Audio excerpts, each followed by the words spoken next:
Hello बच्चों, कैसे हैं आप सभी। आई होप आप सभी बहुत अच्छे होंगे। मैं हूं महिमा और मेरे साथ आज हम सॉल्व करें वर्कशीट नंबर 31।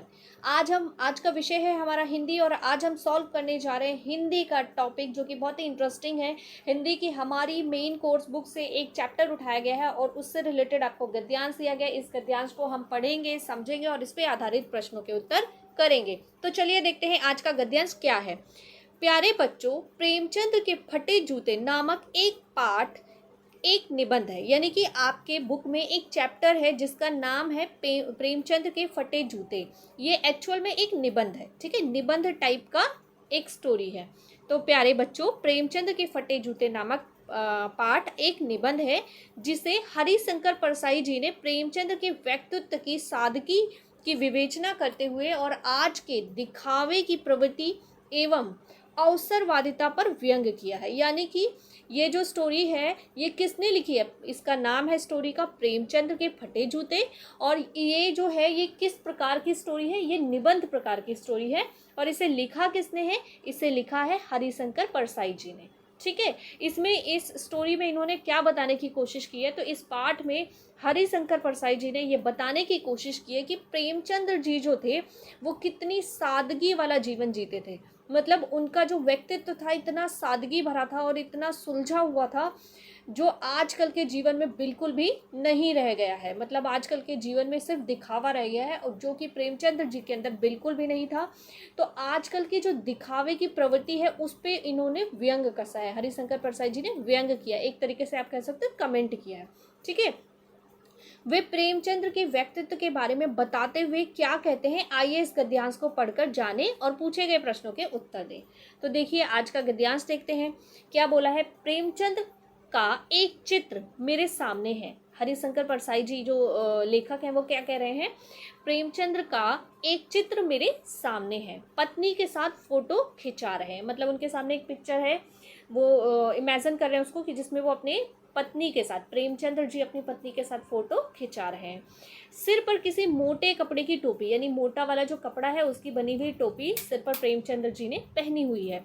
कुर्ता और धोती पहने हैं, यानी प्रेमचंद्र जी ने क्या पहना हुआ है, कुर्ता और धोती पहना है और अपने सर पर एक मोटे कपड़े की बनी हुई टोपी पहनी हुई है। ये कौन देख रहा है, ये हमारे जो लेखक है वो देख रहे हैं, ठीक है। कनपटी चिपकी है, गालों की हड्डियां उभर आई हैं। आपने देखा है ना, जो लोग बुजुर्ग होते हैं तो क्या होता है, उनके गाल थोड़े पिचक जाते हैं तो चिक्स के ऊपर जो बोन होती है वो बाहर आ जाती है। तो इस तरीके से हड्डियां उभर आई हैं।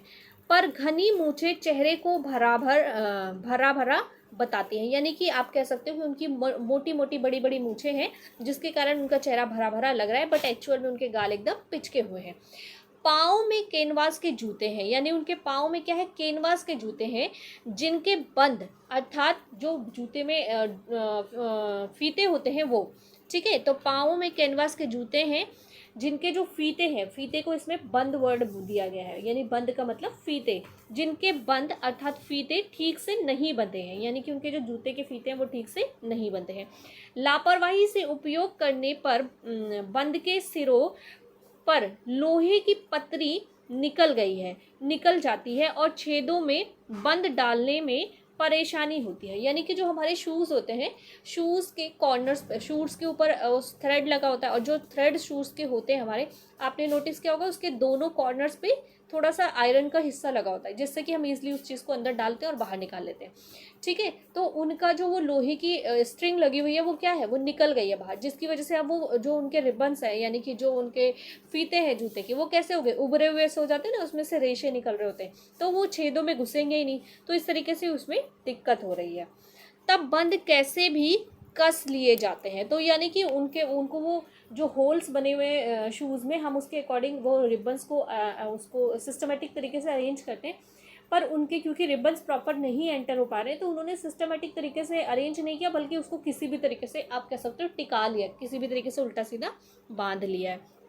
दाहिने पांव का जूता ठीक है मगर बाएं जूते में बड़ा छेद हो गया है जिसमें से अंगुली बाहर निकल आई। आप कह सकते हो कि उनका जो बाएं पैर का जूता है वो क्या हो गया है, उसमें बड़ा सा छेद है और छेद से उंगली बाहर निकल आई है। मेरी दृष्टि इस जूते पर अटक गई। जो लेखक है वो फोटो खिंचवाते हुए देख रहे हैं प्रेमचंद जी को, तो उनकी दृष्टि, उनकी नज़र कहाँ गई? उस बाएं जूते पे गई जो टूटा हुआ है, जहाँ से उंगली बाहर आ रही है, और वो उसी को लगातार देखे जा रहे हैं। मतलब उनकी नज़र उसी फटे हुए जूते पे अटक गई।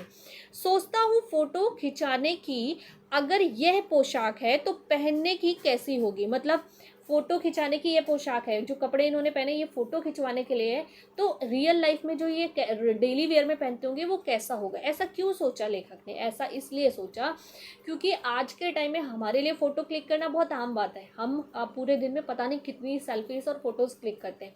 इसके बाद भी आज के टाइम में आपको पता है ना फ़ोटो खिंचवाना कितनी आम बात है। इसके बाद भी हम लोग क्या करते हैं, एक सेल्फी लेने से पहले अपने हेयर सेट करते हैं, अपना फेस ठीक करते हैं और उसके बाद सेल्फी लेते हैं। क्या ऐसा होता है हम कैसे कार्टून से बैठे हम फोटो ले लें? ऐसा नहीं होता।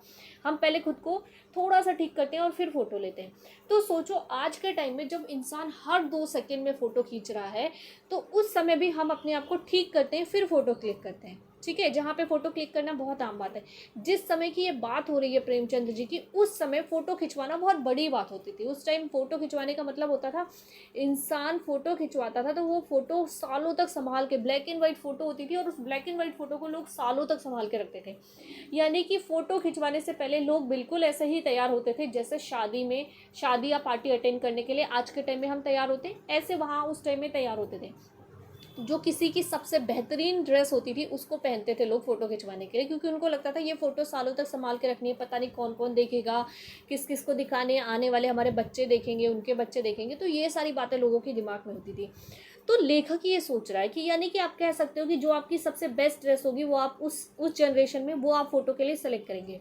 तो वो सोच रहे हैं कि अगर इनके जूते फटे हुए हैं और ये कपड़े इनके इतने बेकार से हैं, तो इन कपड़ों को, ये इनके सबसे बेहतर कपड़े हैं, तब इन्होंने ये फ़ोटो के लिए सेलेक्ट किया, तो ये अपनी असल ज़िंदगी में क्या पहनते होंगे। लेखक को उनके व्यक्तित्व से आप कह सकते हो प्रेम हो जाता है। ठीक है, कि वो कितने सादगी भरा जीवन जीते हैं। तो वो ये सोचते हैं कि तो पहनने की कैसी होगी। मतलब जब ये सबसे बेहतर है, ये ऐसी है, तो इनकी डेली वेयर कैसी होगी। नहीं, इस आदमी की अलग अलग पोशाक नहीं होगी, इसमें पोशाकें बदलने का गुण नहीं है।